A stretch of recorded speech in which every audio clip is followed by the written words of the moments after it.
Sabe aquele comportamento que você tem várias vezes, que você repete ele várias vezes e você já até parou de pensar sobre ele? Aquele comportamento que ele já é meio automático, que ele não passa tanto pelo campo do seu pensamento, você faz sem nem perceber? Isso é um hábito. Hoje eu gostaria de conversar sobre hábitos, mas alargando um pouquinho o entendimento do que é um hábito e tentando trazer isso para o campo dos nossos relacionamentos, sobre como a gente está se relacionando com as outras pessoas e com as próprias decisões que a gente está escolhendo tomar ou não. Existem hábitos que são bons e hábitos que são ruins. Eu, por exemplo, tenho um hábito de que toda vez que dá umas 5 da tarde ou 5:30, eu costumo ligar todas as luzes da minha casa. Eu acho que eu tenho uma questão com o escuro. Até de cômodos que eu não estou utilizando, como banheiro, por exemplo, as luzes ficam todas ligadas. Isso não me traz um grande prejuízo, talvez, sei lá, na minha conta de luz, mas é um hábito que eu acabei desenvolvendo desde que comecei a morar sozinha. Um hábito que eu construí desde que eu comecei o meu tratamento psiquiátrico é o hábito de manter o meu corpo em movimento. Então, todas as manhãs eu gosto de andar de bicicleta. Quando acontece de eu não conseguir andar, seja porque tá muito frio ou porque tá ventando bastante, eu tento fazer um exercício dentro de casa. Eu tenho um aplicativo no celular que tem umas sequências de exercícios por 10 minutos, assim, só pra você fazer um alongamento, um agachamento, uma prancha, pra despertar o corpo pela manhã. É um hábito que eu tive que construir com bastante esforço, porque eu não gosto de exercícios físicos, eu odeio fazer exercício físico, mas pela repetição, ele acabou se tornando algo inconsciente pra mim. Eu mal acordo e eu já me dedico a esse tipo de atividade. Eu não penso tanto a respeito dela, não fico pensando sobre exatamente o que eu vou fazer. Eu só acordo, desço, pego minha bicicleta e vou pedalar. Quando acontece de eu não pedalar, eu já me programo pra fazer um exercíciozinho ali no começo do dia, fazer um alongamento, e aí tudo fica tranquilo. Então é um hábito assim que não passa pela cabeça, que não passa muito pela coisa do pensamento, é algo que fica mais no subconsciente. Um hábito que eu tinha muito frequente era o de roer unhas. Lá no começo da faculdade eu roía bastante as minhas unhas e eu ficava bem chateada com isso, porque eu gosto de ter unhas compridas. Fui agraciada com a deusa da queratina, então tenho um cabelo perfeito, as minhas unhas crescem direitinho, mas eu tinha o costume de roer as unhas. Era um comportamento ansioso. Toda vez que eu ficava muito estressada ou ansiosa, nervosa com alguma coisa, ou até mesmo com outras emoções, quando eu tava entediada, acontecia de eu roer muito as minhas unhas ao ponto de machucar os meus dedos. Na época, ali em 2018, eu estava fazendo terapia cognitivo-comportamental e o meu psicólogo da época me ajudou a fazer uma listinha de comportamentos que eu tinha quando eu estava sob efeito dessas emoções, de ansiedade, de estresse, de nervoso, tédio, fome. E eu pude identificar alguns hábitos e comportamentos repetitivos que eu tinha relacionados a essas emoções. E a coisa de roer unhas era algo que era uma questão pra mim. E eu comecei a trabalhar nisso, tentando substituir esse hábito por outros comportamentos que interditassem esse. Primeiro, né, eu tava tentando tornar esse hábito, a coisa de roer unhas, algo mais consciente, ou seja, tentando pensar mais sobre ele. E toda vez que esse comportamento aparecia pra mim, eu tentava criar um comportamento interferente. Então, eu usava as minhas mãos para fazer alguma outra coisa, colocar elas no bolso, ou mesmo mascar um chiclete. Eu tentava criar um comportamento que interferisse na coisa de roer unha para parar de roer unha. Mas o vídeo nem é sobre isso, eu quero falar sobre outras coisas. Falei das unhas aqui para poder exemplificar que existem hábitos que são bons, né? Então, manter o corpo em movimento, fazendo exercícios físicos, ou o próprio hábito de lavar as mãos depois de usar o banheiro, né? Um hábito que não passa muito pela nossa cabeça. Você vai no banheiro, usa o banheiro e lava as mãos. E existem esses hábitos ruins, hábitos que trazem mais prejuízo pra gente. Sobre esses hábitos ruins, eu queria trazer ele pro campo das nossas relações interpessoais, focando nas decisões que a gente toma, porque muitas vezes a gente tá dentro de algumas relações, e aqui eu tô falando de namorados, ex-namorados, amigos que já não são mais tão amigos assim, relações familiares que a gente tem, sendo mães, pais, filhas, irmãs, posições que a gente fica ocupando dentro das relações que a gente tem, muitas vezes estão dentro de configurações que não estão nos fazendo bem. Já falei disso por aqui algumas vezes, mas o que eu queria comentar desta vez é o fato de que essa repetição, o fato da gente estar se colocando nessas essas relações a partir desse espaço do hábito. Então eu estou acostumada a manter contato com essa pessoa que já foi muito minha amiga, mas que hoje em dia talvez não seja mais. De uma pessoa que eu tenho muita consideração, mas que é uma consideração que não está voltando, é uma relação que não é recíproca, é uma relação que na verdade já morreu e eu sou a única pessoa que continua apegada a isso. Ou falando de um relacionamento amoroso que acabou e você continua ali tentando cultivar uma coisa que não existe mais, ou uma relação familiar que ela já tá toda falida, uma relação que na verdade está te fazendo muito mal. Você é a única pessoa que se esforça, você é a única pessoa que tenta manter contato, você é a única pessoa que liga, você é praticamente a única que se importa. Várias vezes dentro dessa dinâmica em que isso se tornou um hábito, em que manter essa pessoa ali perto de você se tornou um hábito, você acaba não pensando sobre isso, porque o hábito é praticamente isso, né? Não tá passando pelo seu consciente, tá lá no seu subconsciente. Você faz de maneira tão repetida que você já não pensa mais sobre isso. Você sequer consegue imaginar, inclusive, a sua rotina sem esse hábito. Quando você pensa na ideia de cortar contato com alguma dessas pessoas, você entra praticamente em desespero. Parece que a sua vida vai acabar se aquela pessoa não estiver mais ali, porque você já criou o hábito de tê-la dentro da sua rotina, mesmo que nesse caráter meio negativo, se tornou um hábito ruim. E a gente tem a noção de que os hábitos ruins precisam ser combatidos. A gente tem essa percepção de saúde mesmo, de que quando eu tenho um hábito ruim, esse hábito precisa ser interditado, eu preciso fazer algo em cima desse hábito. Então, se eu estou muito tempo no celular, se eu estou procrastinando demais, esses hábitos ruins, a gente tem uma certa facilidade para identificar eles como algo negativo que a gente precisa encerrar. Agora, quando a gente traz isso para coisa das nossas relações interpessoais, muitas vezes elas estão constituídas dentro da coisa do hábito. A gente simplesmente está habituado a manter essas relações e quando elas são ruins e não fazem mais sentido pra gente, quando elas não fazem mais sentido de existirem ali, a gente está tão apegada à ideia de estar simplesmente fazendo aquilo no automático que a gente não consegue sequer vislumbrar a possibilidade de parar de fazer aquilo. E aí parece que se eu parar de falar com aquela pessoa que foi muito minha amiga um dia, mas que hoje em dia ela não se importa mais, e que se esse contato que só eu estou tentando fazer for encerrado, vai ficar todo mundo bem. Parece que é impossível de fazer, parece que se essa pessoa sair da minha vida, eu vou morrer. Se esse ex-namorado sair da minha vida, eu vou morrer. Se eu parar de falar com esse parente aqui que tá me fazendo muito mal, eu vou morrer. Parece que a gente muitas vezes vai pra esse extremo da morte, né? Então, se eu encerrar isso aqui, se eu pegar esse hábito e eu jogar ele no lixo, eu tô jogando a minha vida junto. Parece que eu vou morrer se esse hábito acabar. E não é bem assim, porque um hábito não é uma necessidade. Existem coisas que são necessárias pra você. O ar que você respira, a água que você bebe, a comida que você come, tem coisas que você precisa fazer para estar vivo. Mas continuar conversando com essa pessoa, indo no perfil dela no Instagram, ver o que está acontecendo com ela, ligando para ela todos os dias, essas coisas, esses hábitos, isso daí não é uma necessidade. Você está fazendo só porque você está muito acostumado a fazer. Você tem o controle da sua vida. Está nas suas mãos o poder de parar de fazer isso se você quiser. A minha recomendação hoje é para a gente combater os nossos hábitos ruins. Não só esses hábitos ruins pequenininhos do cotidiano, mas também sobre o modo como a gente está depositando o nosso afeto em locais que são inférteis. Lembrando que este vídeo aqui não é sobre vício. Hábito e vício não é a mesma coisa. Tem hábitos que são ruins dentro da nossa rotina que a gente precisa eliminar. Os vícios também são coisas que a gente precisa eliminar, mas o modo como você lida com um hábito ruim não é o mesmo modo que você lida com um vício, porque hábito e vício são coisas diferentes. Então, tabagismo, isso não é simplesmente um hábito, é um vício. Alcoolismo não é simplesmente um hábito, é uma doença. Isso você resolve a partir de outros suportes. O nível de prejuízo que existe na vida de uma pessoa que tem um vício e não simplesmente um hábito ruim é um outro tipo de prejuízo que demanda um outro tipo de suporte para se resolver. Só deixando muito claro aqui, quando eu falo sobre combater hábitos ruins, eu não estou falando simplesmente,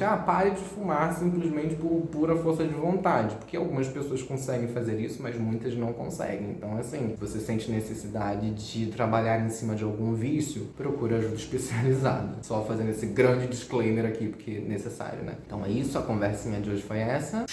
Tchau!